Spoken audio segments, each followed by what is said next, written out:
Lagi baca-baca apa sih? Oh, hey, ini lagi baca tentang hukum internasional. Oh, hukum internasional. Kamu tahu nggak sih pendapat dari bapaknya para sarjana hukum internasional? Ini nih, aku spell dalam bahasa Indonesia ya. Hukum internasional itu nama dari suatu badan ketentuan atau peraturan kebiasaan yang dianggap mengikat negara hukum bagi negara-negara beradab dalam hubungannya satu sama lain. Kemudian ada pendapat dari J.L. Braley yang mengemukakan bahwa hukum bangsa-bangsa atau hukum internasional dapat didefinisikan sebagai badan hukum dan prinsip-prinsip yang mengikat negara beradab dalam hubungan negara yang satu dengan negara yang lain. Kemudian ada pendapat dari para ahli.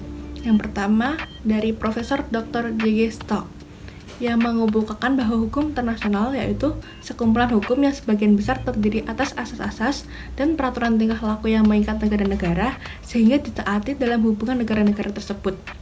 Kemudian ada Profesor Dr. Muhtar Kusumaatmadja SH yang mengemukakan bahwa hukum internasional merupakan keseluruhan kaidah dan asas-asas yang mengatur hubungan atau persoalan yang melintasi batas negara antara negara dengan negara, negara dengan subjek hukum lain dan bukan negara, atau subjek hukum yang bukan negara satu sama lain. Jadi, dapat disimpulkan bahwa hukum internasional yaitu sekumpulan aturan, kaidah, prinsip, dan atau asas yang sifatnya mengikat, yang mana ruang lingkupnya sendiri mengatur hubungan atau persoalan antara negara dengan negara, kemudian negara dengan subjek hukum internasional non-negara, dan non-negara dengan non-negara. Hukum internasional dibagi menjadi 3 jenis, yaitu hukum internasional umum, hukum internasional regional, dan hukum internasional khusus. Yang mana hukum internasional umum ini bersifat global, jadi berlaku di negara manapun yang terlibat.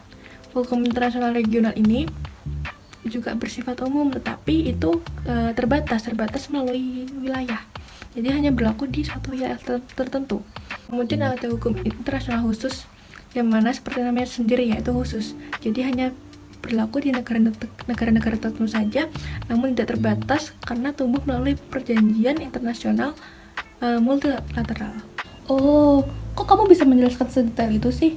Dari mana dan gimana caranya? Oh, mudah saja. Kalau aku sih cukup rajin membaca buku dan menggunakan teknologi dengan sebaik mungkin, seperti searching materi dari internet, YouTube, maupun platform lainnya. Tapi hati-hati ya kalau searching materi dari internet, takutnya ntar kalau sumbernya nggak jelas, maka informasi yang kamu dapatkan juga nggak valid. Nah, aku ada nih rekomendasi channel YouTube-nya Pak Dodi Setiawan Nur Herianto. Beliau ini dosen pengampu matkul hukum internasional di UII.